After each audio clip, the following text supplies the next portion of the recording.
dalam belajar itu akan bisa maknainya dengan perubahan. Masa-masa pandemi ini tentu harus lebih strategi lagi, harus punya inovasi lagi agar bisa mengangkat citra pendidikan fisika di Jawa Barat itu bisa menjadi suatu cerminan sehingga untuk bagi MGMP lainnya. Terima kasih dengan adanya teknologi ini, masa pandemi di sahabat-sahabat ini tentu nanti kita bersharing, berdiskusi untuk bagaimana memantapkan strategi kita di masa pandemi. Ini penting.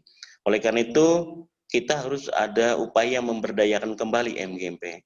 Dapat jabatan sehari-hari yang dulu Ketua MGMP Fisika dari guru, tetap sejatinya Bapak adalah guru. Ya. Adapun Bapak sekarang jadi kepala sekolah itu berangkat dari guru yang sudah sekian tahun mengenyam bagaimana pendidikan fisika, bagaimana implikasinya pendidikan fisika buat anak-anak kita, bagaimana kurikulum itu bisa diterapkan buat anak-anak kita, bagaimana model apa yang digunakan untuk anak-anak kita. Jadi intinya adalah untuk kemajuan Jawa Barat menjadi Jabar juara lahir batin. Bapak Ibu yang saya banggakan, hari ini kita mengambil tema yaitu pendekatan pembelajaran fisika di masa pandemi. Yang tentunya itu nanti penggunaan teknologi informasi yang menjadi kental dalam benak kita nanti ke depan kalau kita sudah normal kembali, itu diteruskan. Itu tidak berhenti karena masa pandemi saja.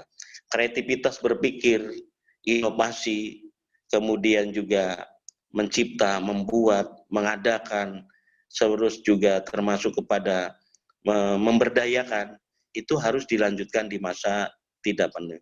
Insya Allah kita berdoa kepada Allah Subhanahu wa Ta'ala agar bangsa kita berhenti di wabah COVID-19 ini, dan 2021 dengan izin Allah pengen bulan Januari itu betul-betul kita sudah mulai. Oleh karena itu kepada kita semua untuk menahan diri terutama dalam bagaimana membantu protokol kesehatan agar wabah itu tidak terlalu menyebar pada sahabat-sahabat kita yang sudah zona hijau, kemudian juga zona kuning, itu tentu diizinkan oleh pemerintah untuk menyelenggarakan tatap muka, tetapi tetap mengikuti protokol kesehatan, terutama adalah dari pemerintah daerah. Oleh karena itu apa yang harus dilakukan teman-teman? Jadi kita mencari terobosan baru, yang tadinya tidak boleh berkumpul, tetap berkumpul, tapi dalam sebuah webinar atau Zoom, ini satu terobosan, ini inovasi.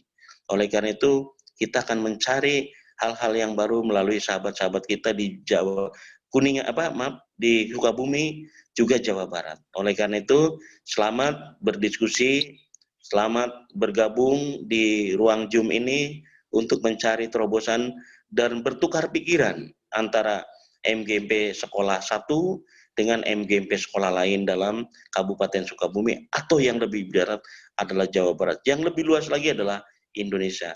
Oleh karena itu, mungkin harus tahu juga, sahabat, apa saja bedanya MGMP dengan asosiasi. Kalau MGMP itu adalah reng-rengan dari Bapak Dinas, Kepala Dinas Pendidikan. Jadi adalah perpanjangan tangan dari Dinas Pendidikan. Yang sejatinya itulah wajah pemerintah ada di MGMP. Jadi MGMP tidak berbadan hukum karena SK-nya dari Bapak Kepala Dinas, SK-nya dari Bapak Kepala Dinas Provinsi, atau SK-nya dari Bapak Ibu Kepala Dinas Kabupaten Kota. Itu MGMP. Jadi kita melakukan tugas-tugas MGMP adalah sejatinya melakukan tugas-tugas dari perpanjangan Dinas Pendidikan Kabupaten Kota. Oleh karena itu, apa bedanya dengan asosiasi? Kalau asosiasi itu ormas, organisasi kemasyarakatan, tentu dia berbadan hukum.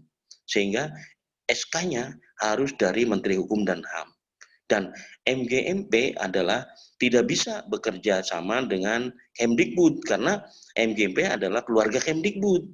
Gitu. Jadi Kemdikbud bisa bekerja sama menjadi mitra dengan asosiasi atau yang disebut dengan perkumpulan. Ya, dan itu bisa. MGMP bisa mendapat bantuan dari pemerintah, dari Distrik Jabar.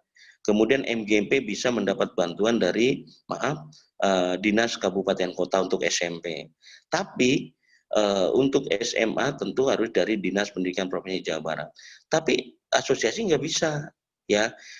Asosiasi harus dengan yang lebih tinggi, bisa kerjasama juga dengan Dinas Pendidikan. Tapi dia harus berbadan hukum. Oleh karena itu, baik MGMP Fisika maupun asosiasi sejatinya adalah sama-sama guru fisika. Oleh karena itu, sesama biskota kita tidak boleh saling mendahului. Kita bersama-sama membangun kompetensi guru fisika di seluruh Indonesia untuk bangsa dan negara. Selamat untuk mengikuti webinar dengan tema pandemi, pendekatan pembelajaran fisika masa pandemi. Saya buka izin Bapak Ketua MGMP Kabupaten Sukabumi karena penjamnya sedang rapat dinas. Saya izin Bapak Penjam MGMP Kabupaten Sukabumi, saya izin membuka acara ini dengan mengucapkan Bismillahirrahmanirrahim, acara webinar rutin yang diselenggarakan oleh MGMP Kabupaten Sukabumi, MGMP Fisika SMA Kabupaten Sukabumi, saya buka dan dengan mohon ridho dari Allah dan semoga Allah merestui rencana kita. Assalamualaikum warahmatullahi wabarakatuh. Waalaikumsalam warahmatullahi wabarakatuh. Baik. Terima kasih kepada Bapak Sakim SPD MPD. Kemudian Bapak Pak Sakim, mungkin langsung kita langsung ke materi pertama ya Pak dari Bapak, ya mengenai pendekatan pembelajaran di masa pandemi ini. Ya saya persilakan kembali kepada Bapak Sakim. Mangga Pak. Terima kasih, tayangan saya itu bisa dibuka. Oh, dari saya, Pak. Aduhnya. Baik. Sebentar, Pak.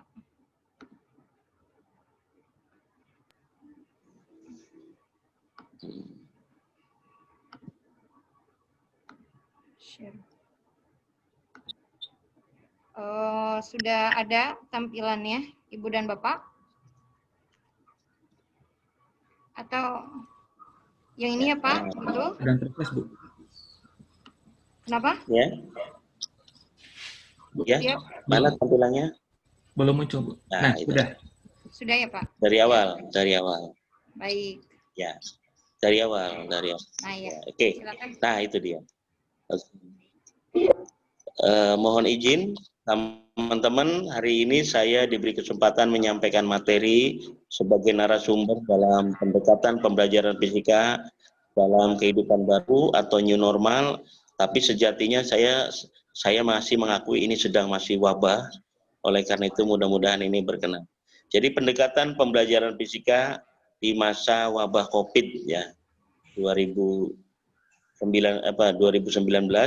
pada tahun 2020 yang disampaikan oleh saya Sakim sebagai Ketua MGMP Fisika Jawa Barat dan juga sekaligus sebagai Ketua Asosiasi Guru Fisika Indonesia. Nah, lanjut.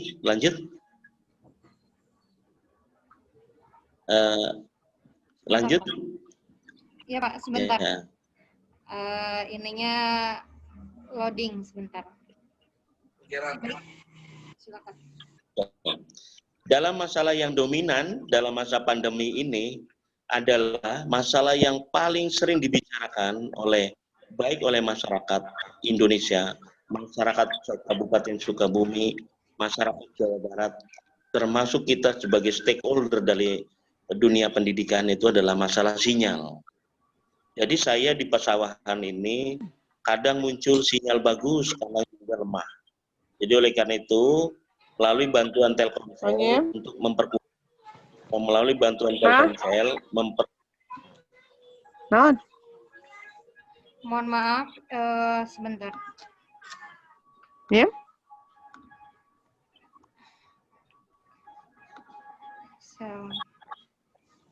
Lanjut, Bapak. Silakan, Bapak, silakan. Silakan, Bapak. Yang pertama, Mas, oleh karena itu di persoalan sinyal ini menjadi kendala yang paling utama dalam PBDB, dalam pembelajaran BDR di masa COVID ini, yaitu sinyal. Oleh karena itu Telkomsel kami mohon bantuan untuk daerah-daerah yang terpencil, untuk daerah-daerah di perbukitan, daerah-daerah di pantai, termasuk di Kabupaten Sukabumi Selatan di sana, kemudian juga di Cimas, ya, di Cimas, kemudian juga itu perlu ada sinyal yang bagus.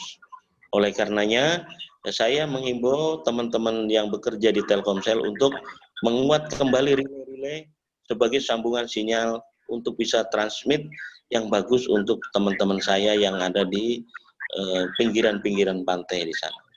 Yang kedua, Pak, yang kedua menjadi masalah dominan itu adalah metode dan materi yang membosankan.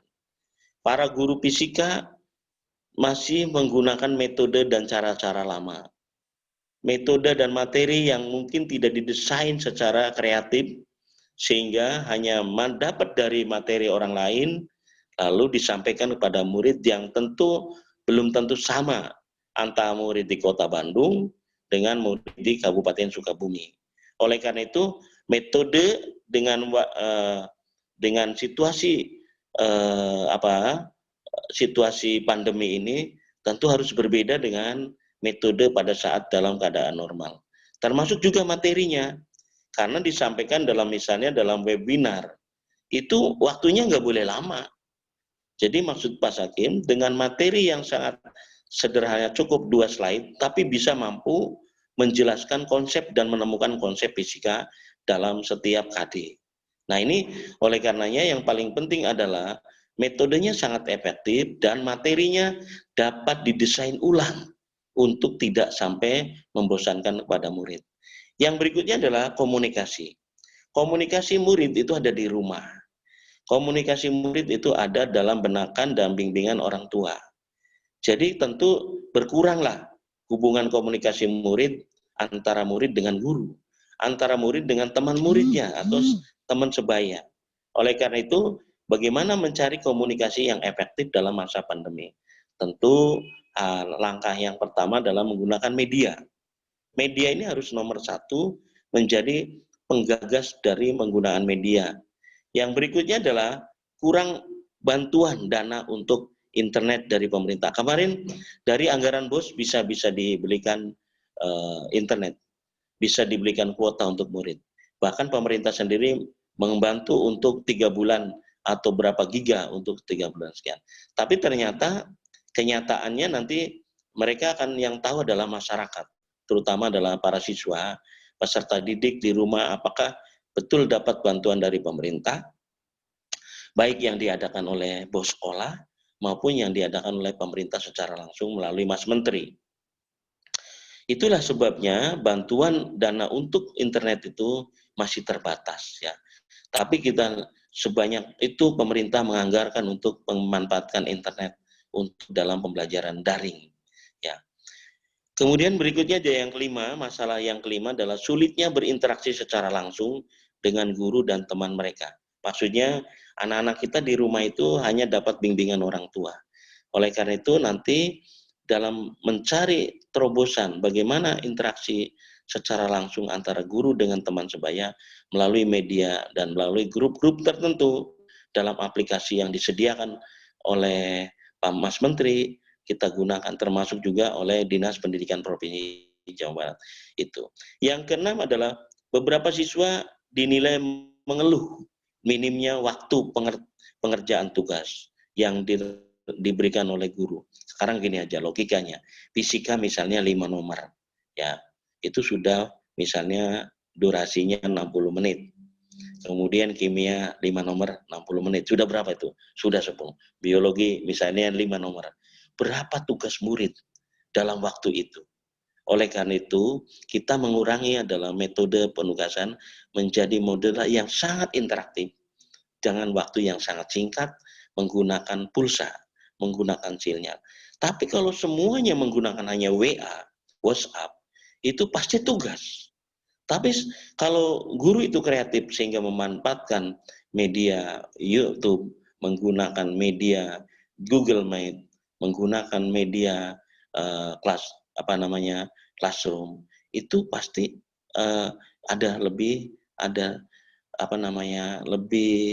lebih terbantukan murid, lebih terbantu murid itu. Tapi kalau menggunakan hanya WhatsApp atau Classroom, itu pasti karat tugas, ya. Oleh karena itu, inilah yang membuat kendala bosennya murid, semuanya tugas. Gitu. Berikutnya, yaitu adalah yang ketujuh, guru kehabisan gaya mengajar yang cocok dalam masa pandemi. Kita ingin kemarin menerobos bagaimana webinar dilakukan oleh Asosiasi Guru Fisika. Gurunya praktek di laboratorium, tapi diekspos ke seluruh Nusantara melalui rekaman. Ini yang kita inginkan. Jadi guru praktek di rumah, guru praktek di kelas laboratorium, tapi webinarnya disorot, kameranya disorot untuk ekspos kepada murid. Itu juga satu terobosan yang bagus. Lanjut.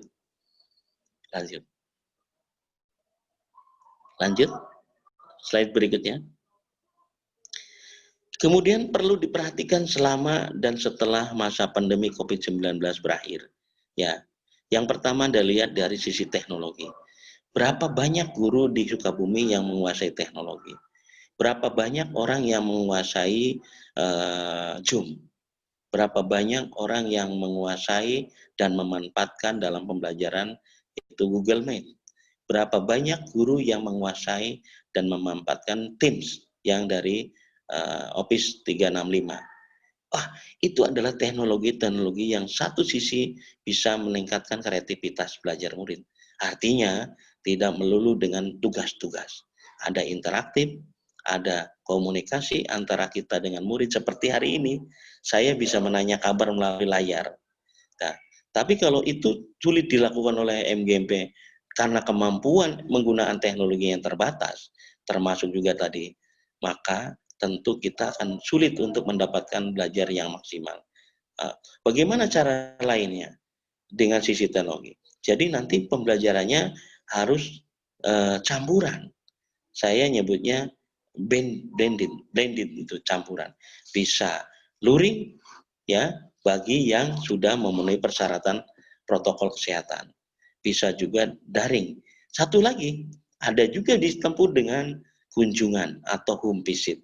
Kita bisa mendatangi murid.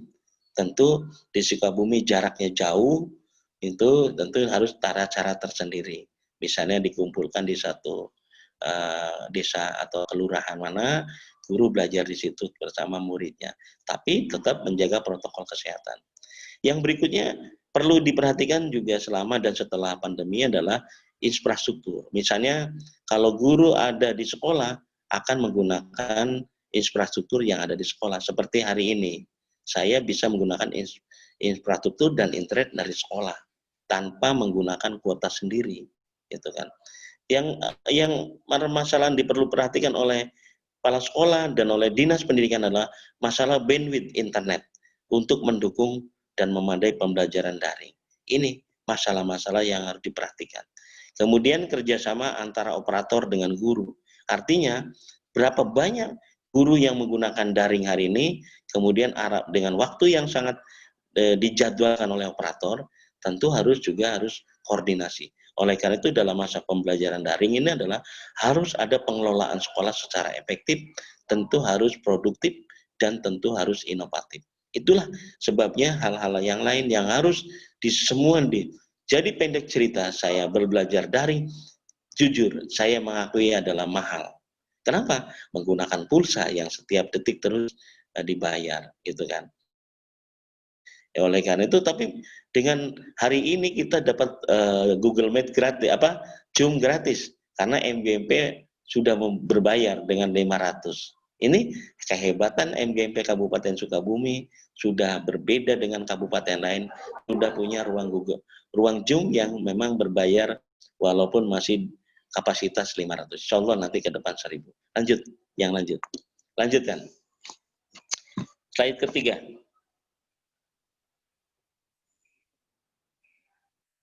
Kemudian apa prosedur dan proses harus terjamin?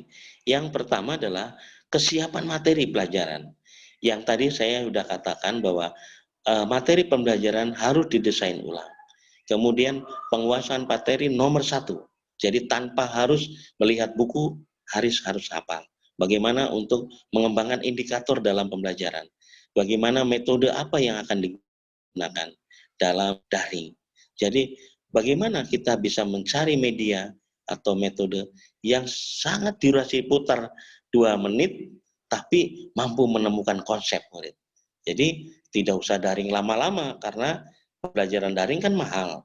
Oleh karena itu, guru mencari terobosan untuk pertama materi pelajaran, yang kedua adalah penggunaan media pembelajaran.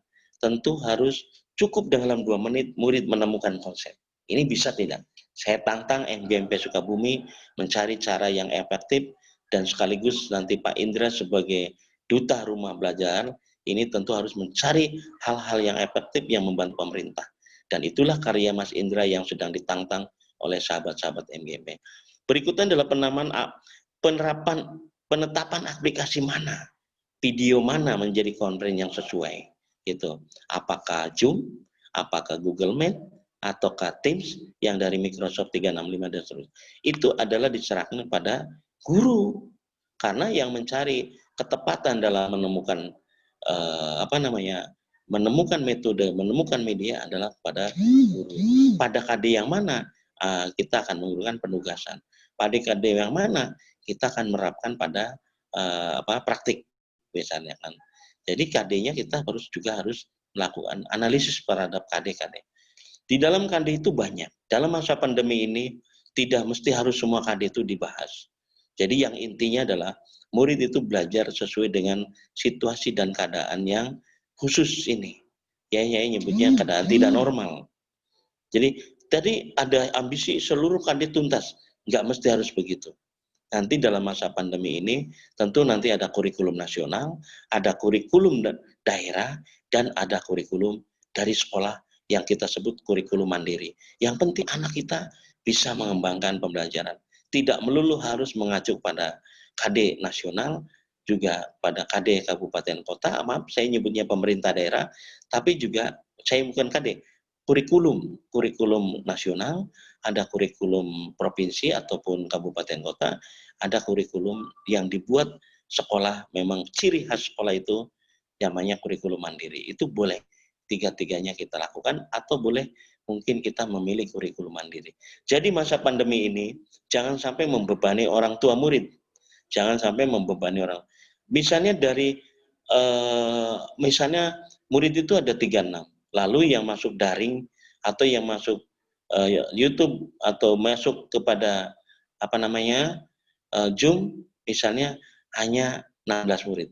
Jangan langsung marah guru.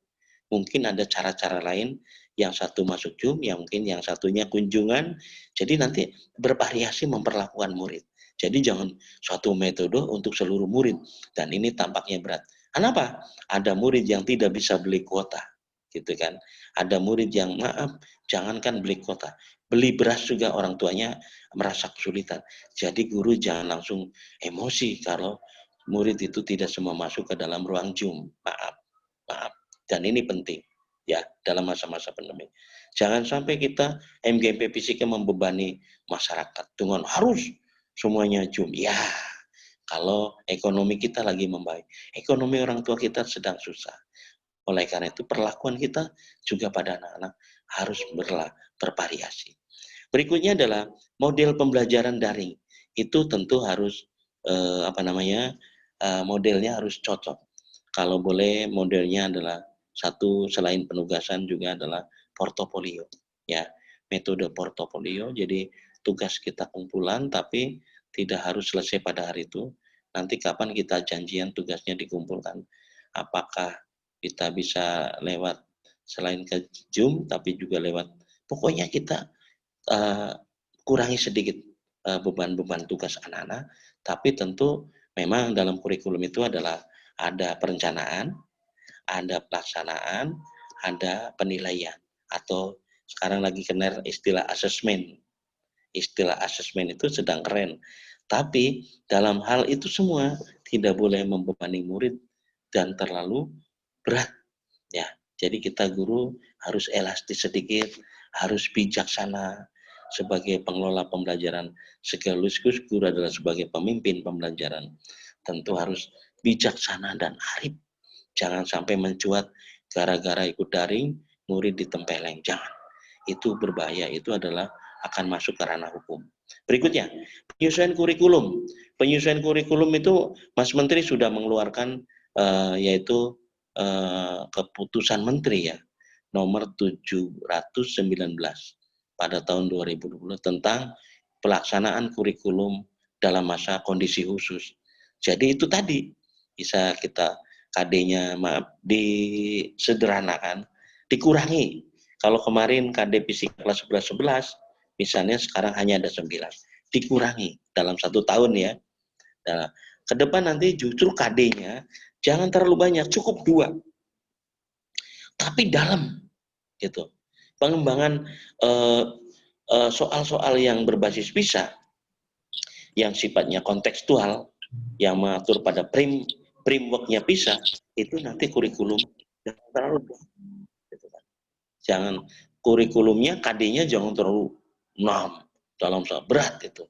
Jadi makanya nanti kita sedang merancang bagaimana kurikulum itu efektif dengan KD yang sedikit, tetapi murid itu berpikir dalam dan literasinya jalan, literasi sains terkait fisika juga yes, dan satu lagi numerasinya juga.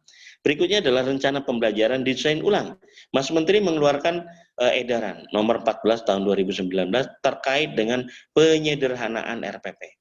Jadi nggak Pak Sakim, boleh nggak RPP itu cukup 1 lembar? Ya, ada payung hukumnya, yaitu. Jadi cukup memuat pada tujuan pembelajaran. Yang kedua adalah langkah-langkah kegiatan, dan yang terakhir adalah penilaian area assessment. Cukup 3. Nanti yang pokoknya dikembangkan pada saat PBM. Atau yang pokoknya nggak perlu harus ditampilkan, cukup dipegang oleh guru. Jadi cukup 1 lembar bisa menjawab. Lalu kegiatan pembelajarannya. Kegiatan pembelajaran itu orientasi pada blended, dua-duanya, baik luring maupun daring. Luringnya belum bisa nih Pak, karena sekolah kami kembali ke zona merah misalnya. Ya tentu sekali-kali visit dengan dikumpulkan di beberapa desa, misalnya Cimas atau kecamatan Cimas ya, itu kan bisa dikumpulkan di desa, kemudian kita tetap menjaga protokol kesehatan dalam masa pandemi. Kemudian bagaimana program semesternya? Bagaimana program itu perlu ditinjau ulang, yaitu agar pembelajaran fisika itu menarik dan menyenangkan, yaitu joyful and learning. Jadi pembelajaran yang menyenangkan. Jangan pembelajaran yang membosankan. Bahwa fisika itu menarik. Bagaimana menariknya? Bapak Ibu guru yang tahu, gitu kan? Yaitu tadi menemukan media, diputar dalam cukup 2 menit, tapi penemuan konsep sehingga murid merasa penasaran dan merasa tertantang belajar dengan Bapak dan Ibu. Itu penting, ya. Oleh karena itu, MGMP Fisika mencari terobosan nanti. Ada banyak orang-orang kreatif di MGMP Fisika Kabupaten Sukabumi, tentu kita nunggu karya-karya mereka. Sebenarnya kita bisa, ada teman-teman kita yang tentu akan membuat metode media yang menarik dan menyenangkan. Oke, sehingga nanti dikembangkanlah istilah SAKIM. S yang pertama adalah strategi, ya. Bagaimana strategi perencanaan pembelajaran? Bagaimana strategi kegiatan pembelajaran? Bagaimana strategi pengembangan model semester dan program tahunan? Jadi strategi. S yang pertamanya adalah strategi. Yang keduanya adalah A, aktif. Bagaimana menciptakan proyek-proyek aktivitas di dalam rumah? Karena kita pembelajaran ini berbasis BDR, belajar di rumah, ya. Jadi membuat proyek-proyek, contoh ada jolang diisi air lalu diketukin dengan sendok, itu proyek terjadinya gelombang. Jadi sederhana saja, gitu kan. Kemudian ada cermin datar, ada cermin cembung di rumah. Kita bisa praktekkan cermin cembung itu sambil membuat teropong bumi, berapa cermin, berapa lensa dan seterusnya. Itu kreativitas. Jadi kalau boleh, selain tugas kita masuk pada proyek, praktek langsung, tapi yang ada berbasis, yang ada alat-alatnya yang ada di rumah. Contoh membuat resonansi, itu bisa sangat mudah. Membuat bandul ayunan, itu bisa mudah di rumah, bisa ada benang, kemudian bandulnya dibuat dari misalnya itu nok-nok itu ya, mainan, itu bisa. Jadi ini mengurangi beban tugas, lebih baik proyek bisa ditunggu 1 minggu hasilnya, itu lalu dilaporkan, lalu dipresentasikan, itu menarik. Jadi ketimbang daripada membuat tugas, proyeknya itu jangan terlalu mahal. Jadi berbasis pada alat-alat sederhana, tapi di rumah. Jadi inilah perlu kreativitas. Yang pertama strategi, aktif, K-nya adalah kreativitas dari para guru. Dan yang terakhir, yang berikutnya adalah inovasi. Jadi inovasi itu adalah sesuatu yang mudah dipahami dan memerlukan ada ada nilai tambah daripada yang lain gitu.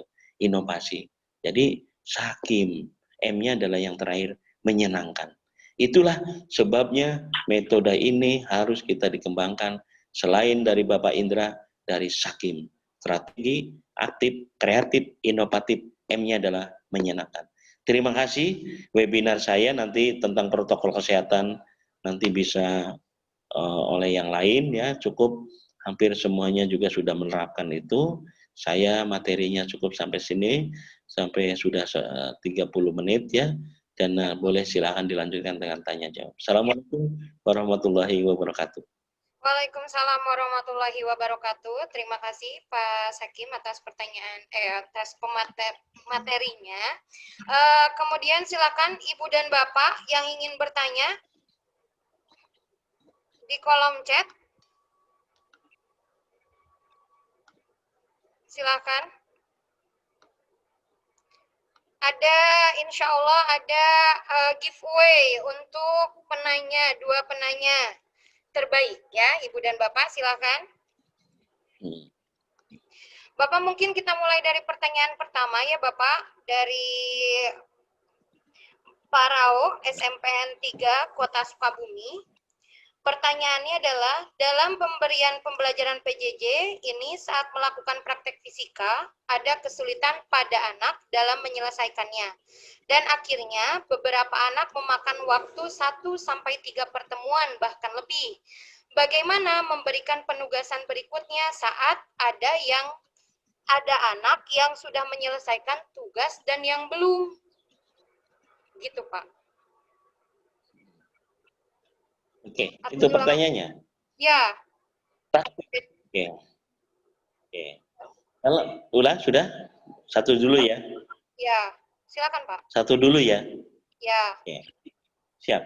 Dalam praktek itu melatih anak itu melakukan proses belajar fisika. Jadi dalam tujuan praktek adalah memperkenalkan fisika anak kita agar berpikir sebagai seorang ilmuwan. Tapi tidak melulu tentang fisika. Karena praktek yang sejatinya tidak perlu harus membuktikan hukum ya secara detail. Jadi praktek ini harus berorientasi pada bahwa anak melakukan proses-proses ilmiah. Kan? Jadi kalau praktek-praktek yang sulit dalam masa pandemi, tentu diturunkan derajatnya. Kalau ada tujuan praktikum dengan indikator 3, cukup 1 saja pencapaian indikator dalam kegiatan praktikum. Oleh karena itu, tentu saya mengatakan tadi, harus didesain ulang pembelajaran. Ini adalah masa kondisi khusus, yaitu masa pandemi. Jadi oleh karena itu, interaksi yang dilakukan guru dengan murid, itu juga terbatas. Nah, kalaupun kita semangat kemudian ingin membangun praktikum yang baik, kita insya Allah lanjutkan di masa-masa normal. Oleh karena itu, tujuan dari praktikum kita adalah mengajari peserta didik bahwa fisika adalah satu sebagai proses, yang kedua fisika sebagai produk, ya, yang ketiga adalah fisika sebagai nilai atau saya sebutnya dengan sikap. Oleh karena itu nanti nilai pelionya adalah tanggung jawab bisa, gitu kan. Kemudian kejujuran juga bisa. Jadi yang penting bagaimana data itu diperoleh melalui pengetahuan dia praktikum itu. Lalu kalaupun tidak terbukti tentang hukum, nggak apa-apa. Karena tujuan dari kita adalah anak dilatih dengan ketimbang gurunya ceramah dan selalu akademisi banget gitu ya. Jadi kita ini adalah tujuannya melatih anak untuk melakukan proses-proses ilmiah. Lalu Pak tidak tercapai Pak. Ada yang ya itu kan tadi. Yang pertama daring ini terlalu mahal.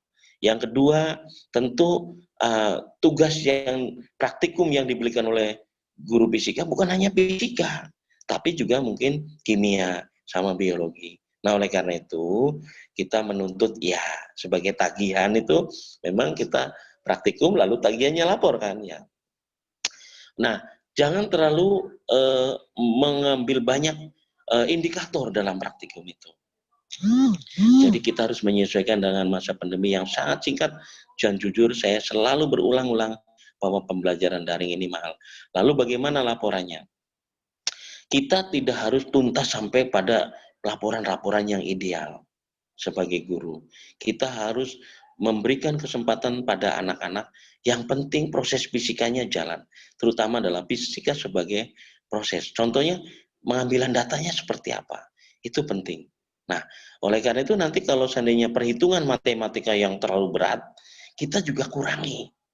Jadi, karena belajar fisika bukan belajar matematika, tapi proses-proses keilmuan dalam fisika. Itu. Ya, bagaimana untuk melanjutkan materi berikutnya karena berbeda-beda? Tidak apa-apa, tapi tetap nanti yang anggaplah yang belum selesai, kita akan kasih remedial. Yang sudah selesai, kita lanjutkan dengan materi yang baru. Tapi tidak boleh ada pengurangan nilai. Ya, tidak ada pengurangan nilai. Bagaimana Pak? Nilai disiplinnya kok sangat kurang? Ya itu tadi. Karena ini masa kondisi khusus, masa pandemi, jadi harus bijaksana sebagai guru. Jangan sampai kita maaf nih, murid-murid pada marah gara-gara nilai kita tidak dikurangi nilainya nak. Yang penting dikumpulkan. Kapan nak selesai? Minggu depan boleh. Itu caranya. Jadi harus bijaksana. Lalu yang sudah itu lanjutkan, tapi itu juga dilanjutkan nanti, tapi tetap sambil perbaikan dan masuk dulu nilainya. Sehingga itulah cara belajar untuk masa-masa pandemi. Ada lagi?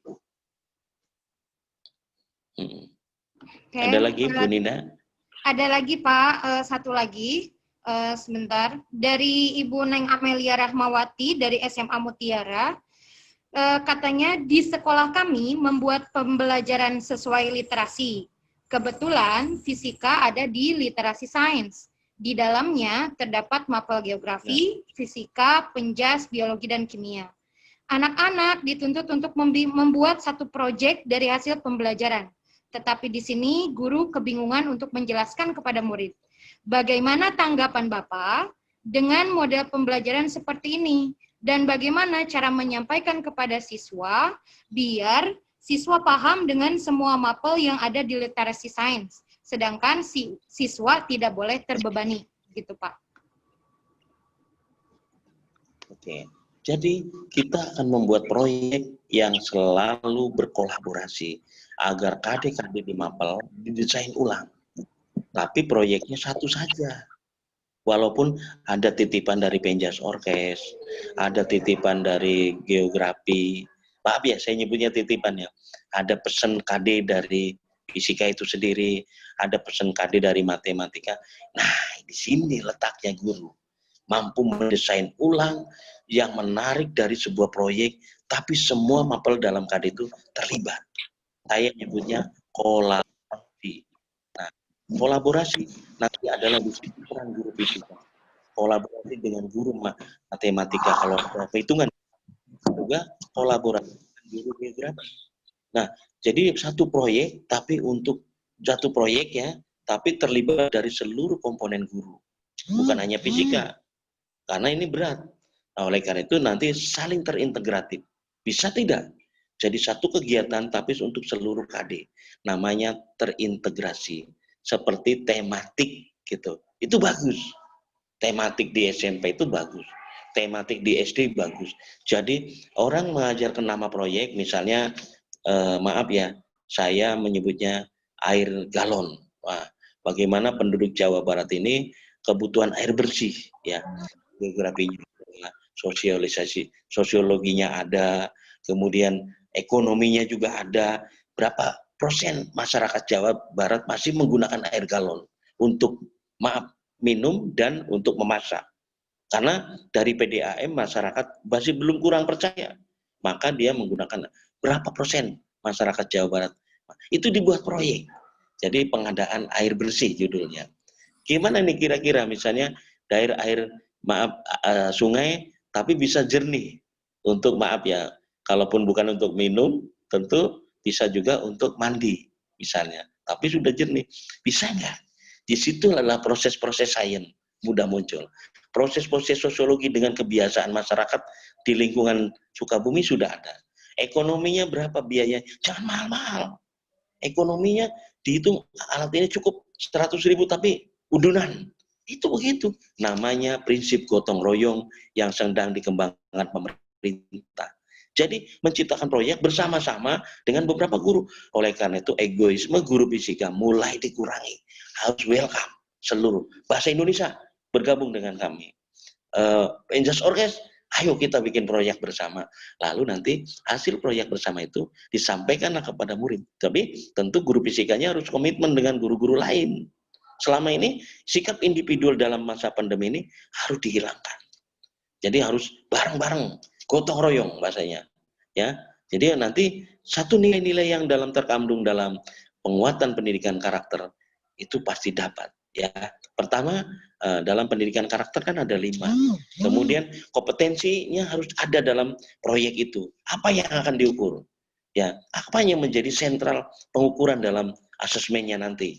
Membuatan misalnya. Kemudian berikutnya literasinya ada, literasi sains.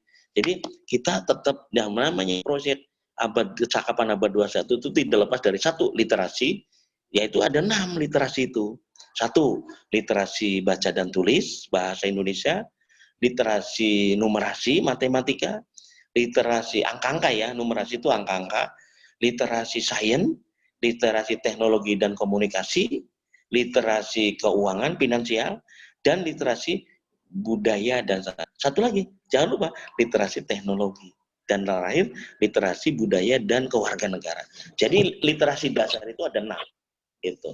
Jadi ada pertanyaan, apakah asesmen PISA itu hanya untuk mapel bahasa Indonesia, matematika? Tidak, seluruh mata, tapi terintegrasi dalam teks, gitu, dalam penalaran. Oleh karena itu kehebatan soal-soal AKM itu, padahal itu bicara tentang ekonomi, tapi dibuat dalam teks, gitu. Ya, dibuat dalam teks. Oleh karenanya, jadi harus lapang dada kita guru berkolaborasi dengan sahabat lain, terutama para guru. Kalau itu tidak dilakukan, kita merasa kesulitan. Nah, oleh karenanya kita izin, proyeknya jangan lupa berbasis rumah. Lalu anak-anak kan Pak di rumahnya masing-masing. Oleh karena itu nanti proyek yang dibuat oleh guru itu melalui webinarnya misalnya 3 orang, 4 orang, tapi nanti menjadi bagian penting dari itu adalah fisikanya ada, biologinya ada, kemudian apalagi penjas orkesnya ada. Ya, bagaimana caranya? Itulah yang saya bukan di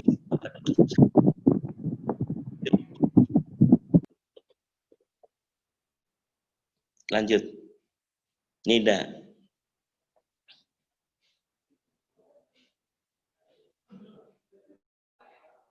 Halo, Nida? Ya, Halo. iya Pak. Halo, iya Pak. Ya. Ya. Sudah selesai Pak ya. Mungkin pertanyaannya hanya 2 saja Pak untuk season ini, atau ya hanya 2 saja. Mungkin nanti kita ada season berikutnya Pak ya. Mungkin kalau ada yang ingin bertanya bisa langsung ke Bapak juga mungkin ya Pak ya. Gitu. Ya Pak? Ya. Oke. Sudah? Ya. Bapak sudah? Baik, sudah. Sudah Pak. Sebelumnya Ibu dan Bapak, tolong sekarang kita mau ada season foto sesi 1 dulu. Tolong semuanya videonya diaktifkan ya. Dokumentasi season 1. Tolong semua videonya diaktifkan ya Ibu dan Bapak. Nah, baik. Dokumentasi season 1.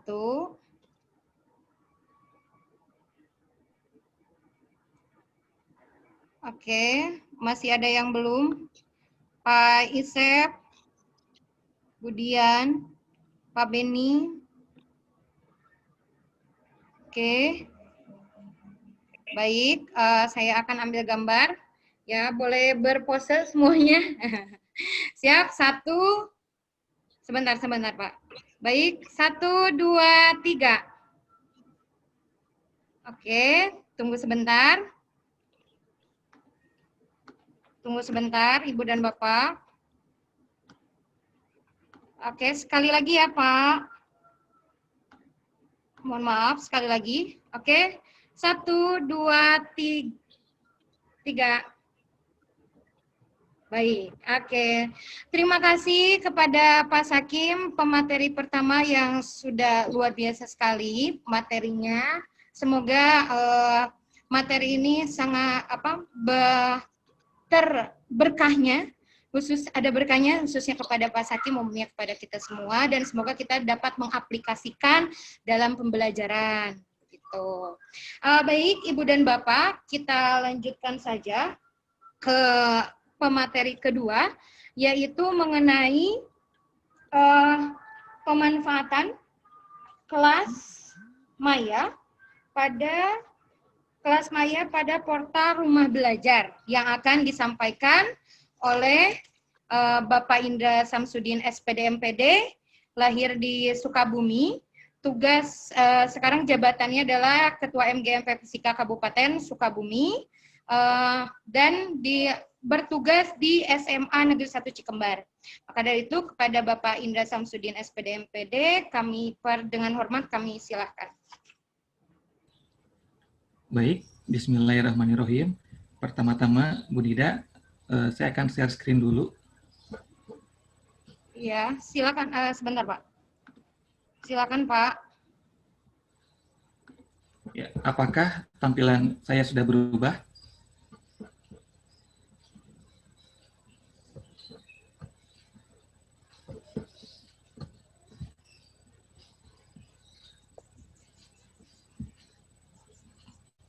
Tampilan saya sudah berubah belum, Bu Nida? Sudah, Pak. Sudah berubah. Baik. Bismillahirrahmanirrahim. Assalamualaikum warahmatullahi wabarakatuh. Pertama-tama, marilah kita panjatkan puji dan syukur kehadirat Allah, karena atas limpahan berkatnya, kita semua dapat berkumpul di sini dalam acara pertemuan rutin MGMP Fisika SMA Kabupaten Sukabumi.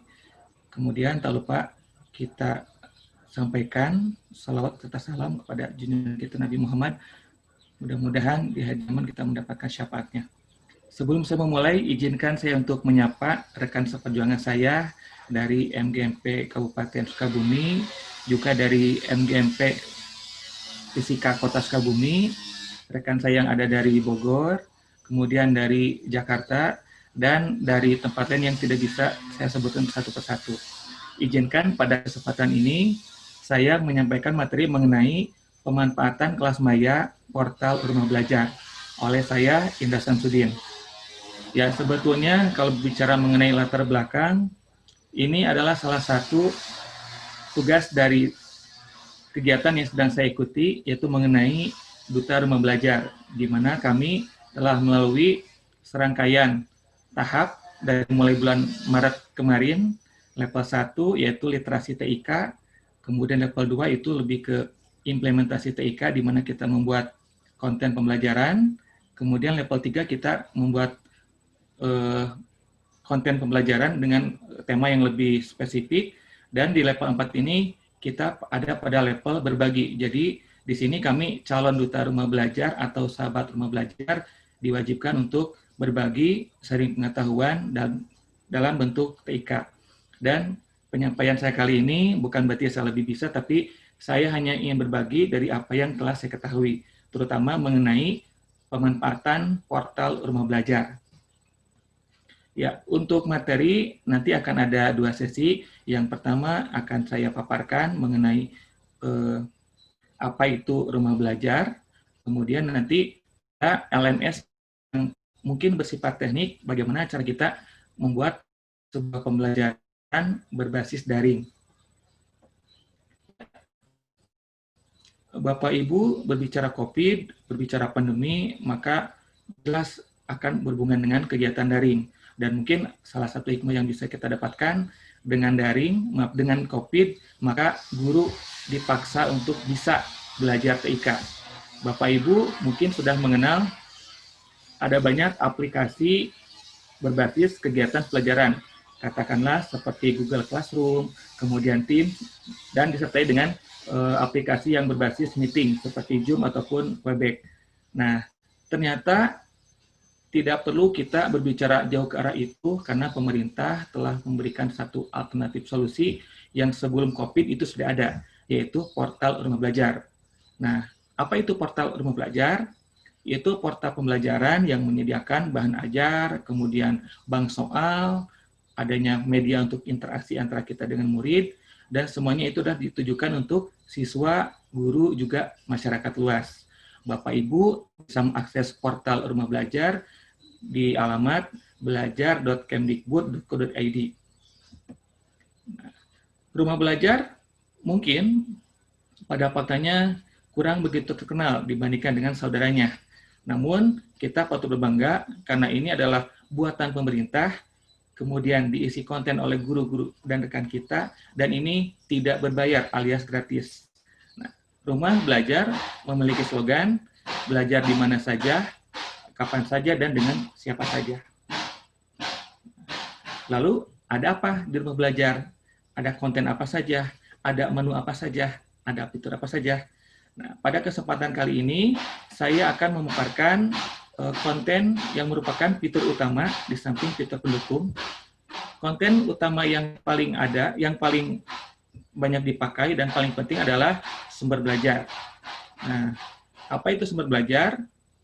Di sini sumber belajar adalah materi ajar yang bisa Bapak Ibu pakai, bisa Bapak Ibu unduh untuk kegiatan pembelajaran, dan untuk kontennya disesuaikan dengan kurikulum. Nah, materinya ditampilkan secara menarik, bisa dalam bentuk gambar, video, simulasi, ataupun yang terbaru adalah adanya simulasi edugame atau permainan. Nah, saat ini kurang lebih ada 1050 bahan ajar digital yang bisa Bapak Ibu unduh untuk dipakai pada kegiatan pembelajaran. Nah, dan ini tersedia untuk semua jenjang dari PAUD, TK, hingga ke SMA atau SMK. Dan semuanya gratis. Kemudian, fitur utama yang kedua adalah kelas maya. Nah, kelas maya merupakan LMS yang sudah terintegrasi kegiatan yang bisa kita lakukan kita dengan murid. Dan itu dilakukan secara online. Jadi, ketika kita melakukan pembelajaran online, maka kita bisa meminimalisir terpaparnya dari COVID-19. Kemudian, fitur utama yang ketiga adalah bank soal. Nah, seringkali ketika kita dihadapkan pada satu kegiatan penilaian, kalau kita tidak tertib administrasi, mungkin kita akan kesulitan.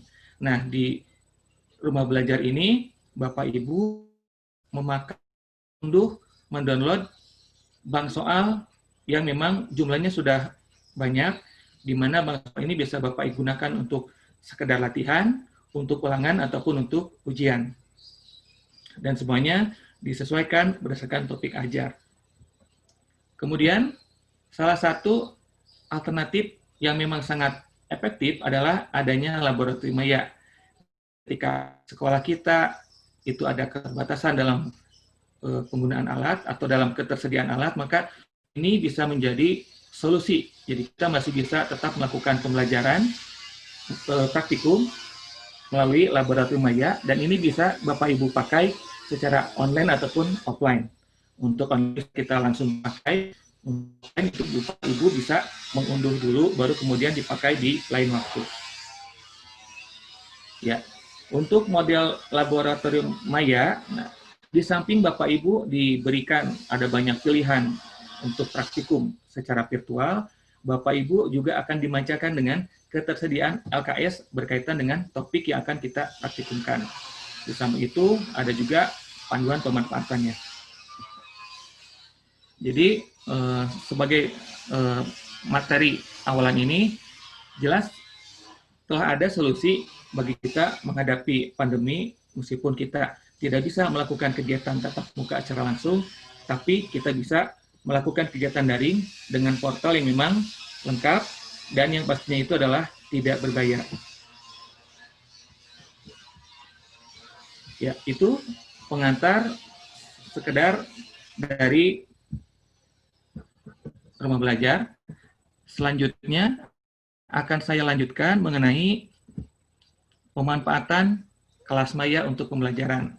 Nah, baik, Bapak Ibu mungkin sudah mengenal apa itu Google Classroom, sudah mengenal tim di Microsoft Office 365, ataupun Edmodo, ataupun yang lainnya. Nah, sementara berbasis yang namanya kegiatan daring, jelas kita membutuhkan satu sistem terintegrasi di mana kita bisa melakukan banyak kegiatan pembelajaran seperti layaknya tatap muka. Apakah kita bisa mengunggah materi, kemudian kita bisa melakukan kegiatan penugasan, bisa melakukan diskusi dengan anak, jelas kita membutuhkan satu sistem itu yang kita sebut sebagai LMS. Nah, LMS yang ada itu biasanya berbayar, dan ketika Bapak Ibu akan melakukan perpanjangan, itu biaya yang harus kita keluarkan itu lebih mahal juga. Nah, di sini kenapa harus kita beli yang berbayar kalau misalkan kita punya sesuatu yang sistemnya sudah stabil, kemudian bisa mengakomodir kebutuhan kita, dan itu gratis. Ya, itulah kelas maya. Nah, pada gambar ini Bapak Ibu bisa melihat ada dua gambar yang jadi penekanan saya. Yang pertama adalah cara kita mendaftar, dan ada alur pengguna. Nah, di sini berkaitan dengan manajemen kelas maya, itu berarti berkaitan dengan murid, kemudian dengan guru, kita sebagai yang akan nanti mengelola kelas juga sebagai penyelenggara. Pak Indra, maaf, udah Ya? share screen, nggak muncul soalnya. Oh, sebentar, Bu.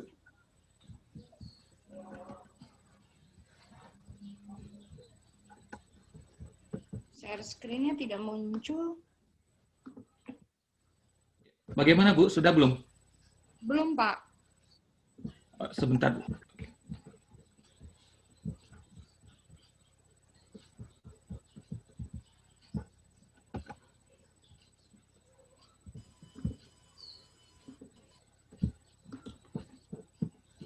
Ya, apakah sudah terlihat, Bu?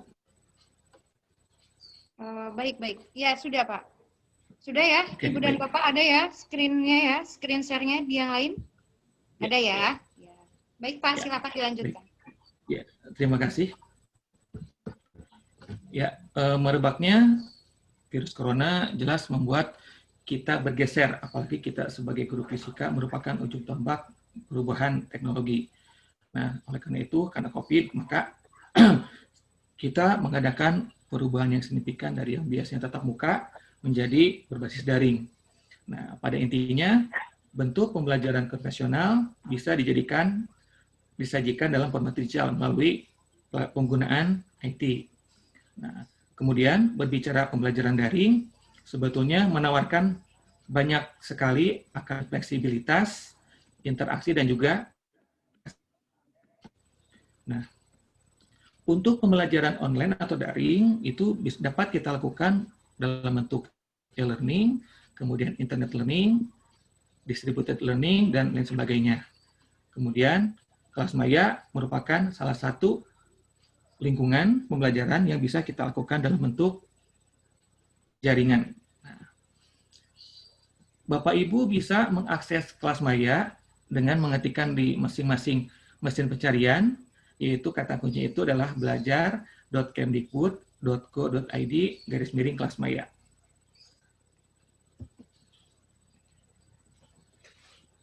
Ya, kelas maya di mana untuk kelas maya ini itu adalah salah satu sistem yang memfasilitasi adanya pembelajaran daring, sehingga antara guru dengan siswa itu bisa berinteraksi kapan saja. Guru bisa menjadwalkan, bisa mengunduh atau mengupload materi, dan bisa melakukan diskusi kapan saja. Tentunya dengan jadwal yang sudah ditentukan. Nah, ciri khas pada kelas maya itu sama seperti LMS yang Bapak Ibu pakai di sekolah masing-masing, artinya pembelajaran yang bersifat konstruktivistik, di mana siswa dituntut aktif untuk melakukan kegiatan pembelajaran.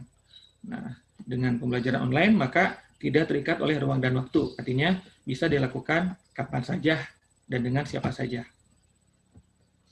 Nah, mungkin di sini ada yang perlu saya tekankan, mengapa kelas maya rumah belajar yang harus, apa kelebihannya mungkin Bapak Ibu ya. Yang pertama adalah mengutamakan fleksibilitas, kemudian memanfaatkan perangkat yang sudah ada, apakah itu berupa laptop ataupun smartphone, kemudian adanya aktivitas siswa yang tersimpan dalam arsip, kemudian adanya kita bisa memanfaatkan perangkat pengelolaan kelas, Kemudian memberikan kesempatan untuk berkomunikasi secara banyak arah. Selanjutnya, siswa belajar menurut kemampuan dan kecepatan masing-masing, tentunya dengan lini masa yang bisa kita tentukan, seperti itu. Kemudian, guru dapat mengontrol aktivitas siswa meskipun tidak di tempat yang sama. Ya, ini adalah potensi untuk kelas maya. Bisa digunakan sebagai pengganti kelas tatap muka. Nah, jadi untuk materi-materi yang memang tidak bisa kita sampaikan di kelas, Bapak Ibu bisa memanfaatkan kelas maya ini. Kemudian bisa juga untuk membantu tercapaian ketuntasan belajar dalam bentuk remedial. Biasanya dipakai untuk pencapaian KKM. Nah, kemudian kelas maya juga bisa menjadi sarana pendukung dalam model-model pembelajaran flipped classroom. Contohnya adalah Bapak Ibu bisa melakukan pembelajaran praktikum melalui laboratorium maya. Nah, Bapak Ibu, seperti halnya LMS yang Bapak Ibu pakai di sekolah, ada banyak yang harus kita perhatikan. Ada yang harus kita perhatikan sebagai guru, juga sebagai siswa. Sebagai guru tentu saja kita harus membuat atau mempersiapkan aset-aset berupa materi, apakah itu dalam bentuk PowerPoint, ataupun PDF, ataupun modul. Terus kita juga bisa membuat perencanaan berupa soal-soal latihan, soal ujian, ataupun kuis. Atau petunjuk bagaimana cara siswa ikut di kelas kita. Nah, ini persiapan untuk guru. Sementara untuk siswa, siswa untuk kelas maya itu diwajibkan membuat akun, berarti ada petunjuk yang bisa Bapak Ibu berikan terkait pembukaan atau pembuatan akun. Kemudian teknisnya siswa juga bisa menyiapkan laptop atau smartphone tentunya dengan kuota yang sudah ada. Kemudian nanti siswa juga harus registrasi di portal Rumah Belajar dan mendaftar di kelas maya yang telah Bapak Ibu buat. Nah, selanjutnya saya akan mencoba untuk teknis share screen mengenai teknis cara kita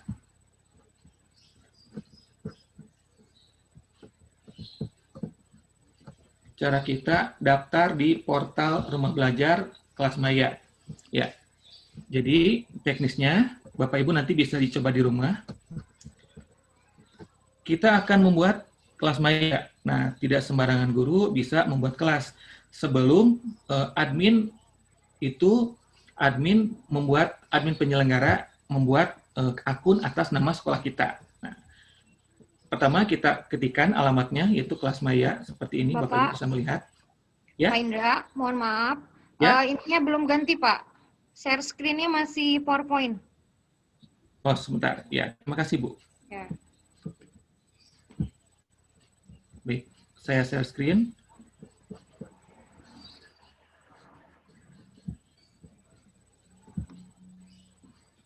Ya, sudah berubah, Bu? Ya, sudah, Pak. Baik.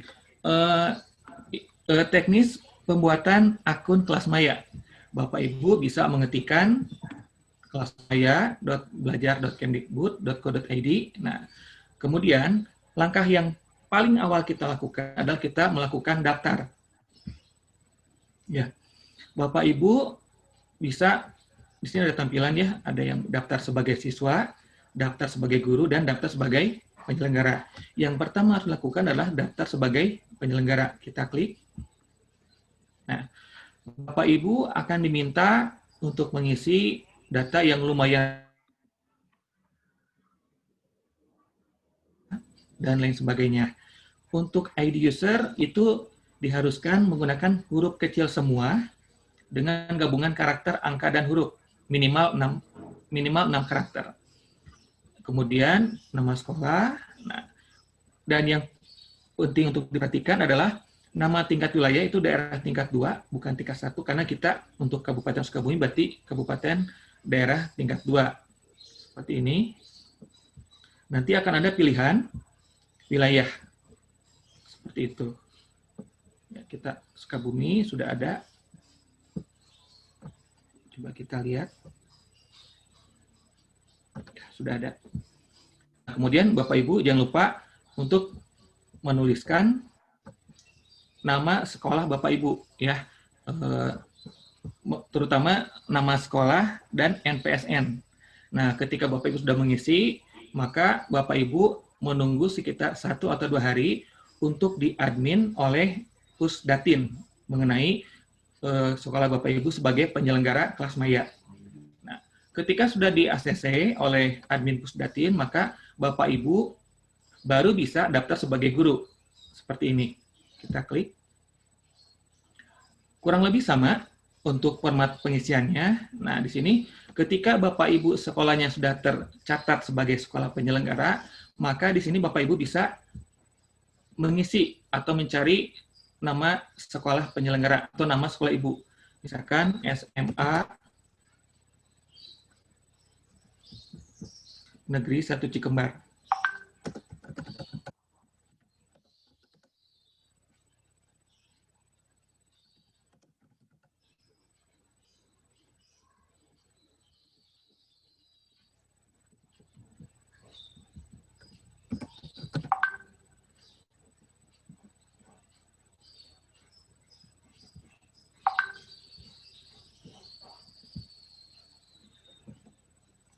Mohon maaf, untuk pengisian ini beberapa kali saya mencoba memang agak lama ketika kita akan mencoba mengetikkan atau mencari sekolah kita.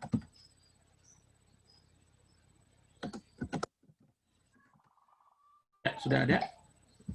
Jadi kalau misalkan sekolah kita sudah terdeteksi, berarti sekolah kita sudah sah sebagai penyelenggara kelas maya. Tinggal diisi seperti ini, Bapak Ibu. Ya, di sini saya akan langsung kita akan mencoba masuk ke bagaimana sih tampilan untuk kelas maya sebagai penyelenggara, sebagai guru. Nah, di sini untuk penyelenggara, saya sudah membuat akunnya, Indra Smarsi, kemudian kita klik. Ya, inilah tampilan ketika Bapak Ibu masuk ke akun penyelenggara. Jadi ada master data yang bisa kita olah, kemudian ada laporan. Kita juga bisa mengelola pembuatan kelas oleh guru-guru. Nah, ini masih baru, jadi belum banyak kelas yang bisa saya tampilkan. Nah, ini baru 1 kelas, baru 14 siswa, dan baru 1 guru. Seperti itu. Nah, ini adalah tampilan untuk admin penyelenggara. Sekarang akan kita coba saya masuk dari akun sebagai guru. Maaf. Login.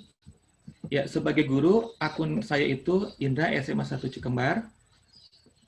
Ya, saya coba tampilkan. Nah, ini adalah akun ketika kita masuk sebagai guru. Nah, Bapak Ibu bisa menambahkan foto atau biodata di edit profil seperti ini.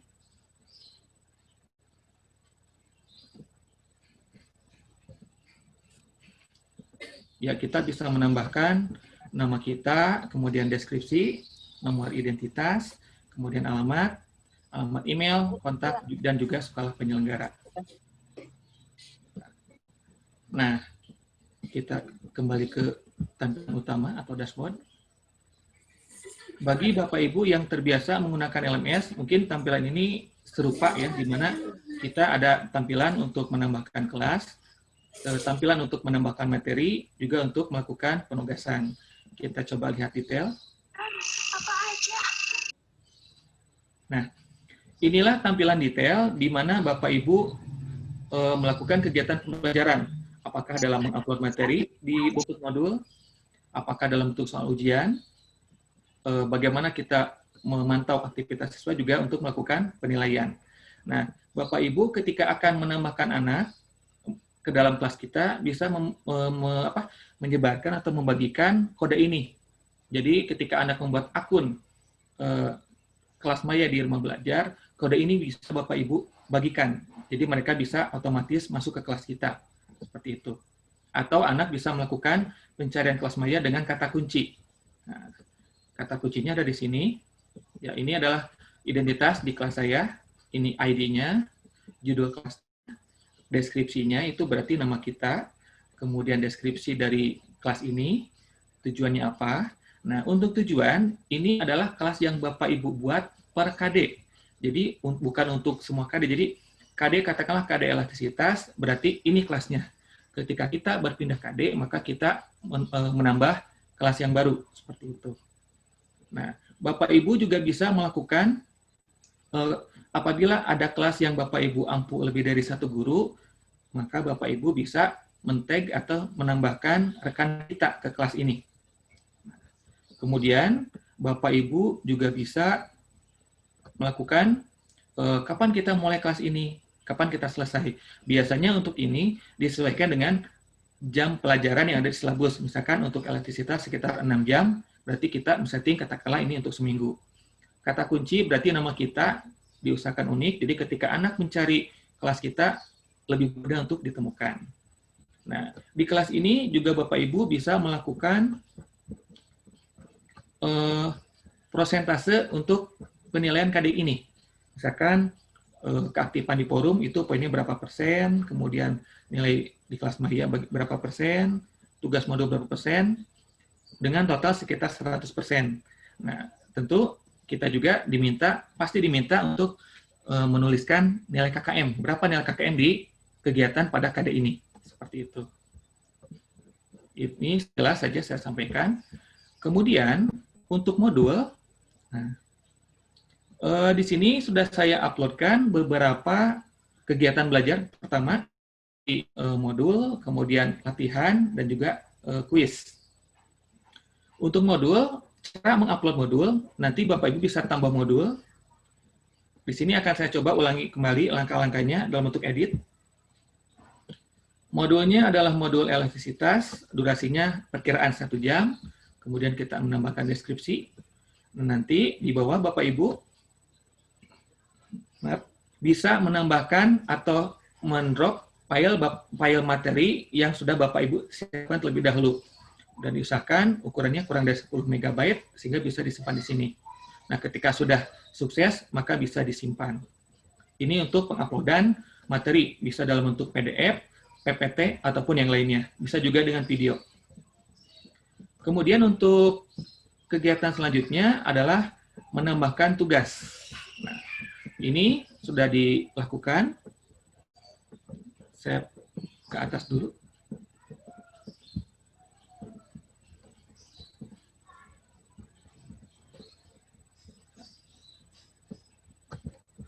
Ya, untuk tugas Bapak Ibu bisa melakukan langkah yang sama. Jadi kita menyiapkan dokumennya untuk kemudian kita lakukan drop ke sini. Kurang lebih sama untuk cara mengupload tugas. Nah, lalu bagaimana untuk kuis? Ya, untuk kuis kita coba edit. Nah, untuk kuis, Bapak Ibu bisa menentukan durasi, berapa lama pelaksanaannya, judulnya apa, kemudian kita juga bisa melakukan pengelolaan soal. Nah, untuk pengelolaan soal, di sini terbatas dari yang sudah saya ketahui, untuk soal masih terbatas pada PG dan benar salah. Artinya kita bisa dengan menentukan persentase bobot nilai. Nah, kalau untuk esai itu diperlukan kajian lebih lanjut. Nah, di sini contoh yang saya tampilkan itu hanya contoh soal PG dan benar salah. Untuk PG, Bapak Ibu bisa mengetikkan seperti ini. Deskripsi pertanyaan, Bapak Ibu bisa tuliskan di sini. Kemudian dengan opsi jawaban. Nah, untuk opsi jawaban yang salah, skornya itu adalah 0. Sementara kalau misalkan jawabannya benar, berarti dikasih nilai 10. Itu tergantung dari rubrik nilainya seperti apa yang Bapak Ibu pakai. Seperti itu. Kemudian setelah selesai Bapak Ibu mengetikkan semuanya, simpan. Nah, kemudian kita juga bisa membuat variasi soal dalam bentuk benar salah. Nah, di sini saya ambil contoh karya termasuk benda elastis. Nah, karena ini kan sebetulnya untuk benar salah termasuk PG juga, cuman dia cuma 2 pilihan. Nah, maka bisa kita melakukan benar, salah. Nah, untuk ini poinnya 10, untuk ini salah. Seperti itu. Kita simpan.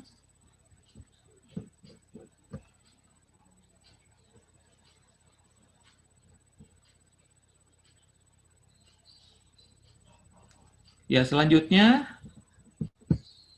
untuk kita lihat kelas.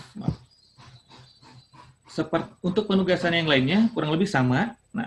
Nah di sini karena belum ada siswa, maka saya tidak bisa menampilkan aktivitas anak-anak saya. Jadi tidak bisa kita tampilkan. Namun apabila sudah ada anak yang bergabung, maka kita bisa mengetahui si anak ini mengerjakan apa, anak ini aktivitasnya apa, jam berapa, tanggal berapa, bisa kita ukur seperti itu.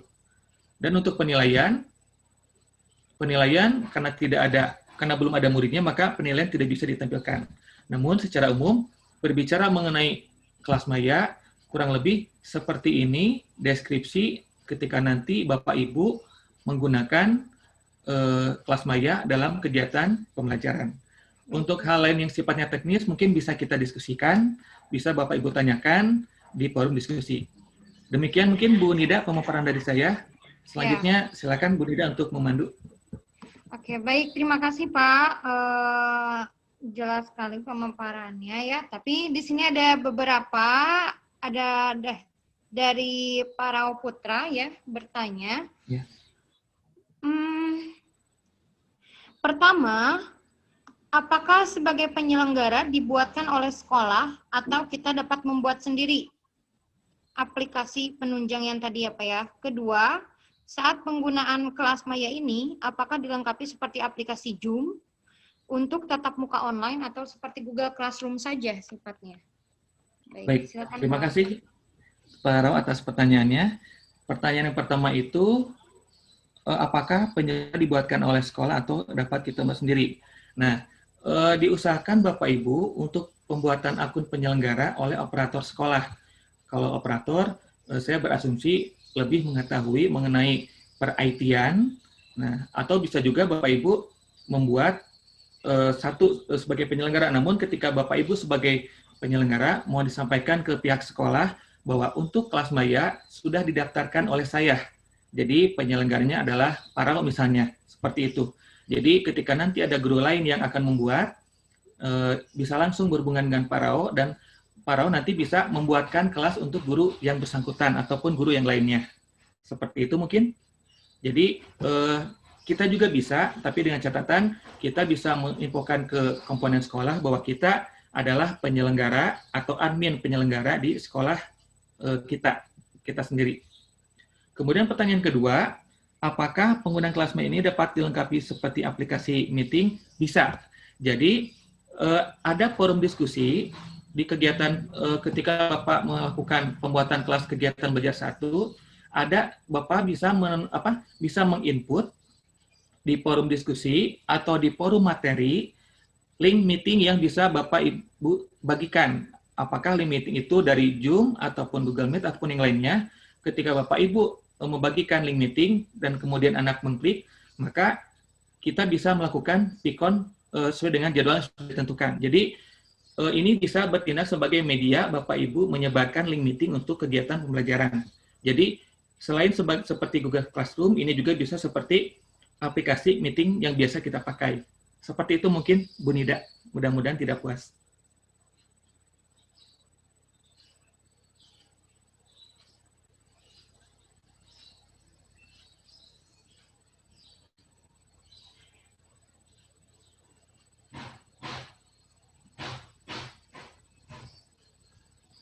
Bu Nida masih dimatikan mikrofonnya? Oh iya. Ya, silakan Ibu dan Bapak. Ada yang ingin bertanya kembali? Ada yang ingin bertanya lagi atau Pak Rao mungkin ada yang ingin ditanyakan kembali? Silahkan, atau ada yang ingin bertanya langsung? Ya, ada Bu. Ada pertanyaan selanjutnya dari. Oh ya, iya betul. Ya. Dari Ibu Dian Sapitri ya, silakan Bapak. Yang pertama itu, apakah penggunaan aplikasi ini menyedot kuota banyak? Karena masih banyak siswa yang terkenal kuota. Kemudian yang kedua, apakah kesan yang paling menonjol dari media remote ini? Nah, baik.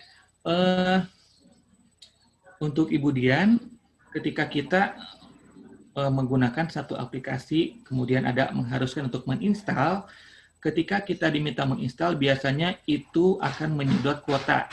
Nah, untungnya, untuk rumah belajar, kita berbasis web browser. Jadi, kalau kita berbasis web browser, itu akan lebih hemat kuota. Namun, penggunaannya tentu tergantung dari apa yang kita pakai di rumah belajar. Ketika Ibu hanya menggunakan modul atau materi berupa PDF saja atau PPT saja, mungkin akan lebih hemat. Namun ketika video pembelajaran yang kita gunakan di rumah belajar, tentu itu akan lebih menyedot kuota.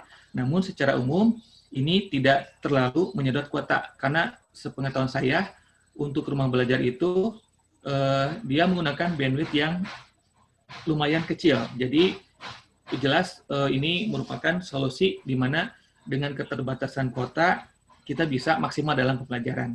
Seperti itu. Pertanyaan kedua, apa yang paling menonjol dibandingkan dengan aplikasi yang lainnya? Yang pertama adalah gratis. Itu. Nah, gratis kemudian tidak terikat oleh memori di cloud. Karena mungkin untuk Google Classroom, semakin banyak kelas yang Ibu masukkan di Google Classroom, semakin banyak tugas yang anak upload, maka otomatis kuota cloud yang kita punya akan berkurang. Dan biasanya kita akan membuat akun Google yang lain. Nah, untuk rumah belajar ini, selain gratis, juga memorinya itu besar. Untuk besarnya, saya tidak tahu, karena sampai sekarang beberapa rekan yang sudah memakai juga tidak pernah menemukan kesulitan dalam penggunaan memori.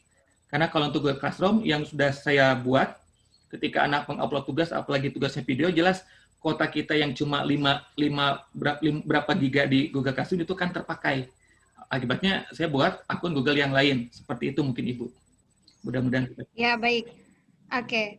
Bapak, kemudian ada lagi, ini satu lagi dari Bapak Ihsan dari SMA 1 Sagaranten. Apakah dalam lab maya itu labnya interaktif ataukah tidak, dan apakah hasilnya berupa laporan berupa portofolio? Iya, terima kasih. Silakan Bapak. Ya. Sebelum saya menjawab Pak Ihsan, ada tambahan mungkin Bu yang harus kita sampaikan dari Bu Dian. Betul. Unggulan itu produk anak negeri. Iya. Jadi untuk rumah belajar ini kan sebetulnya anak kandung pemerintah, aplikasi yang memang dibuat oleh pemerintah buat kita-kita. Jadi kalau misalkan bukan kita, siapa lagi akan membesarkan aset ini. Jadi keunggulannya jelas, sudah itu lengkap, kemudian gratis, kuotanya besar, ya kenapa tidak kita maksimalkan? Mungkin pada banyak kasus gaungnya kurang begitu terkenal. Mungkin tugas kami sebagai calon penerima belajar untuk mensosialisasikan ada loh aplikasi buatan pemerintah yang memang dibuat untuk anak-anak negeri kita. Jadi itu harus kita maksimalkan. Terima kasih Bu Dian. Lanjut ke Pak Ihsan. Apakah dalam lab maya itu labnya interaktif?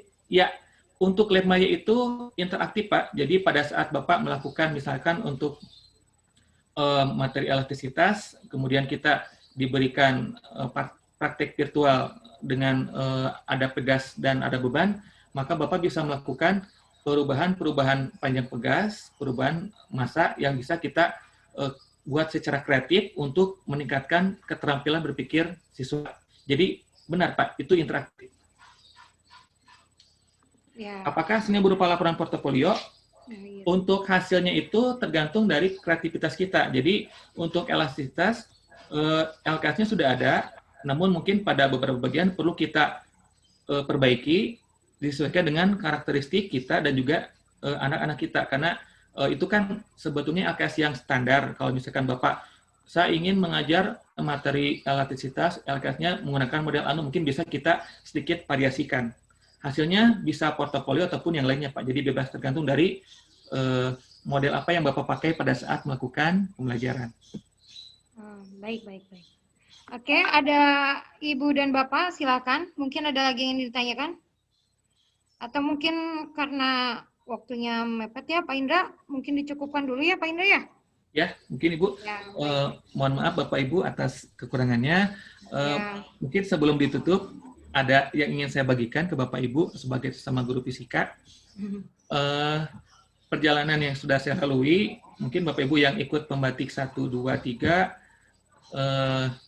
belum mengetahui rasanya jadi pembatik level 4. Jadi untuk pembatik level 4 itu kita diminta untuk banyak membagikan apa yang sudah kita ketahui, untuk saling secara pribadi, saya orang yang biasa di belakang layar, yang biasa ada di zona nyaman, namun untuk di level 4 ini, mau tidak mau, kita harus berbagi, karena ternyata dengan berbagi, bukan mengurangi ilmu yang kita dapat, tapi ternyata kita bisa menambah pengetahuan lewat cara kita berbagi itu.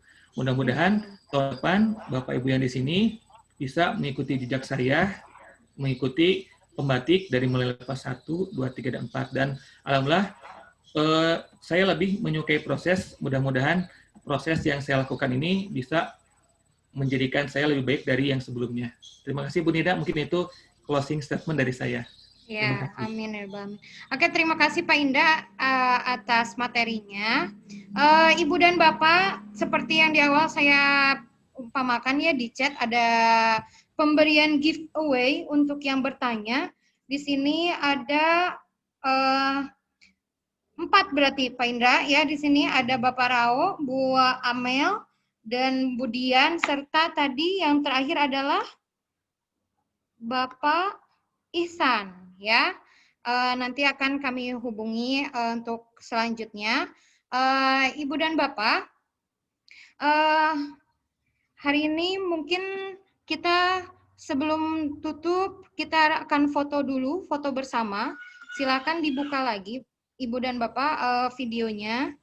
Nah, oke ya, kita akan foto bersama untuk season kedua ini. Bu Nida, untuk pose mungkin kalau bisa saya meminta, posenya adalah pose rumah belajar. Baik, Pak. Kebetulan di ruang ini, di room ini juga ada rekan saya sesama sahabat rumah belajar, ada Bu Eva dari Bogor. Terima kasih Bu Eva atas kesediaan waktunya. Untuk pose rumah belajar seperti ini Bapak Ibu, ada jadi. Oh, gini ya Pak ya? Ya. Iya, siap. Oke. Sudah ya Ibu dan Bapak, siap ya semuanya? Kita akan foto. Nah, gini ya Pak ya? Ya. 1, nah kalau saya susah Pak. 1, 2, 3. Oke. Sebentar Pak, sekali lagi ya, sebentar. Mohon ditunggu sebentar. Oke. Semuanya gayanya seperti ini ya untuk rumah belajar. Ini jadi videonya nggak ditampilin. Oke. Semuanya senyum, Ibu dan Bapak. Oke, 1, 2, 3. Baik, ya selesai. Terima kasih Ibu dan Bapak atas partisipasinya pada hari ini. Semoga apa yang telah disampaikan bisa kita aplikasikan dalam proses pembelajaran, dan semoga juga dapat menghasilkan proses pembelajaran yang tetap terus kreatif, inovatif, serta menyenangkan. Begitu ya Ibu Bapak. Mohon maaf atas segala kesalahan atau kekurangan dari saya khususnya. Kemudian nantikan kembali informasi berikutnya dari MGMP Fisika. Insya Allah akan ada acara lagi dengan materi-materi yang lebih menarik lagi. Ibu dan Bapak, terima kasih. Wassalamualaikum warahmatullahi wabarakatuh.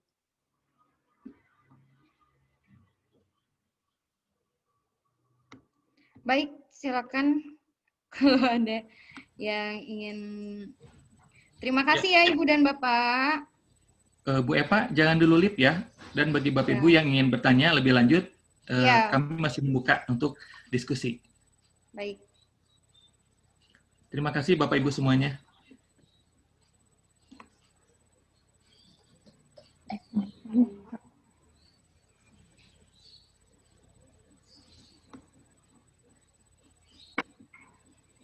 Yang ingin bertanya lebih lanjut silakan ya Pak ya.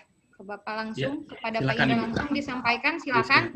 Di-unmute saja Ibu dan Bapak secara langsung saja kalau jika ingin ada yang bertanya. Jika tidak, boleh diakhiri karena acara sudah selesai. Bu Neng, silakan Bu Neng Amelia. Tadi sudah mengacungkan tangan. Ini apa ya, di sekolah saya juga menggunakan seperti yang di rumah belajar, nanti anak itu dikasih link. Nanti anak punya username sama password sendiri per kelas gitu Pak. Apakah nanti mesti yang kayak di rumah belajar itu juga ada, kita akan mempublish materi, tugas kayak gitu. Tapi emang lebih per individu nanti bisa membukanya Pak. Kalau ini kan mesti daftar dulu ya Pak ya?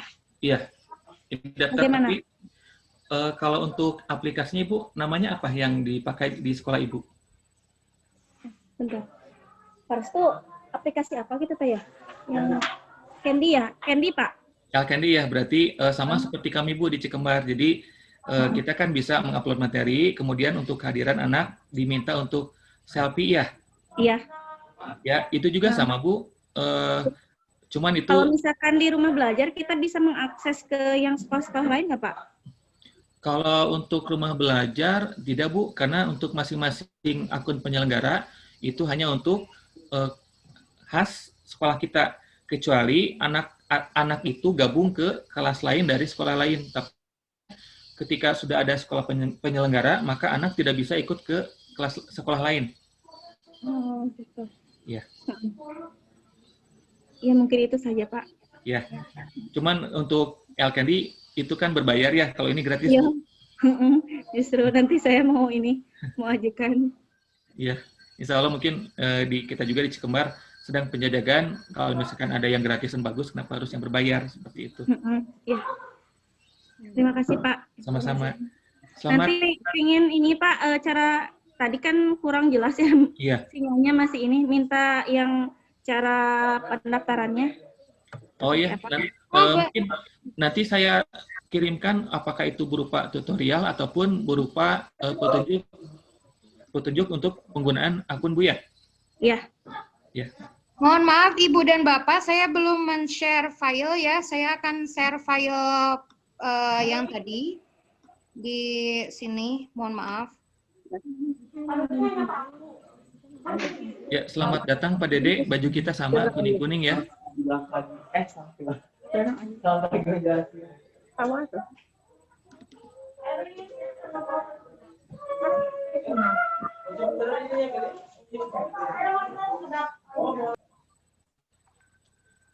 Pak Dede, selamat datang. Bajunya sama.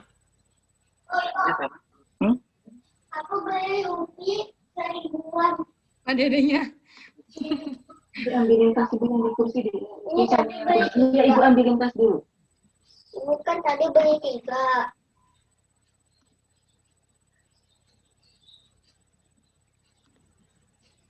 Baik Ibu dan Bapak yang ingin materi sedang saya upload.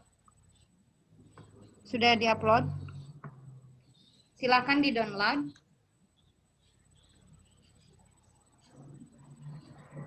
Bapak ini ada dari Faisan Pak untuk masuk ke akunnya error ya Pak. Nah, mungkin Akun bisa mana ini? ditanggapi. Akun Faisan, mana Pak Iksan? Faisan silakan di-unmute saja Faisan. Faisan, akun Google Classroom. Akun rumah belajar katanya Pak.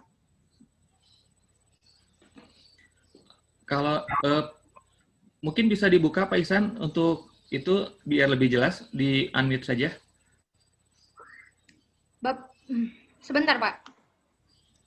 Pak Ihsan sebentar. Pak Ihsan. Pak Ihsan silakan.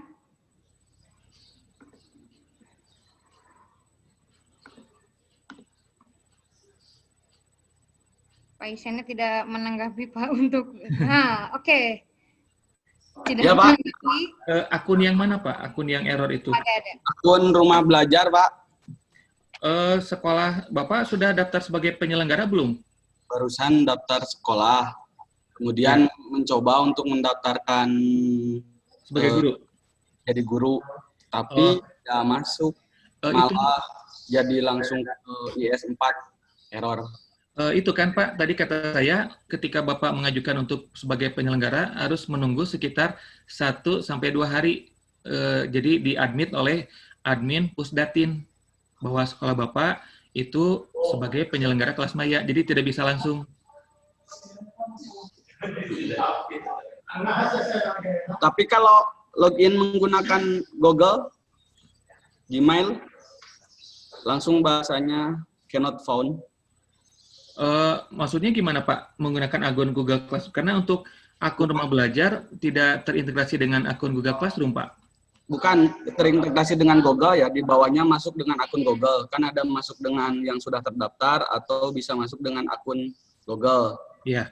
Kemudian di bawah saya klik akun Google-nya, tapi langsung ada jawabannya, langsung pagar gitu, nggak bisa, cannot found. Pertama yang saya ketahui untuk penyelenggara itu harus menunggu admin persetujuan dari pusat, Pak. Jadi sepertinya tidak bisa kalau misalkan kita langsung mengaitkan itu dengan akun Google, Pak. Jadi kita tunggu 1 atau 2 hari bahwa Bapak di ACC sebagai sekolah penyelenggara. Siap. Ya. Itu bisa langsung terintegrasi, soalnya di bawah kan di Ya.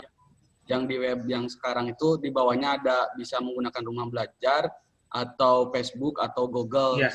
Kalau itu bisa, kalau udah diadmin oleh admin pusat, Pak. Oh, seperti itu. Siap. Ya. Terima kasih, Pak. Sami-sami. Selamat datang, Pak Wawan. Wawan baru datang setelah selesai, Bapak. Oh ya, mungkin Bu Nida Ya, Pak. berbagi saja ya, Ya. proses panjang yang sudah dilalui. Jadi ternyata di pembatik level 4 ini semua yang kita ketahui mengenai pembelajaran berbasis TIK dikeluarkan. Jadi bagaimana cara kita membuat flyer, bagaimana cara kita membuat absen, bagaimana cara kita membuat konten, bagaimana cara kita di depan, ilmu-ilmu yang nanti ketika Bapak Ibu ikut kegiatan apakah itu PCT atau yang berbasis IT, di sini semuanya diuji. Jadi ternyata di sini bagaimana kita mengadakan seminar terus bisa bikin poster ya harus bisa. Jadi tidak bisa kita mengulikan ke orang, bikin absen, bikin ini, bikin itu, bikin konten. Itu kita lakukan sendiri. Dan ternyata, nah kalau kita sudah punya kemampuan itu, maka kita diminta untuk berani seperti ini, membagikan. Jadi yang biasa saya bilang di belakang layar, ya mau tidak mau, kita harus maju ke depan. Kemudian saya juga sampai membuka akun Facebook, kemudian YouTube, karena kita melakukan sosialisasi itu di semua media. YouTube, IG, Facebook, Twitter itu saya buat, terpaksa membuat karena tidak terbiasa bermedsos, dan itu memang luar biasa. Dan mudah-mudahan saya inginkan ketika nanti untuk di MGMP ada kegiatan pelatihan IT, kalau bisa semuanya ikut. Insya Allah. Ya. Termasuk mungkin bagi Bapak Ibu yang kemarin ikut kelas saya di kelas TOT Microsoft, ternyata terpakai juga bagaimana cara kita membuat presentasi menggunakan Sway.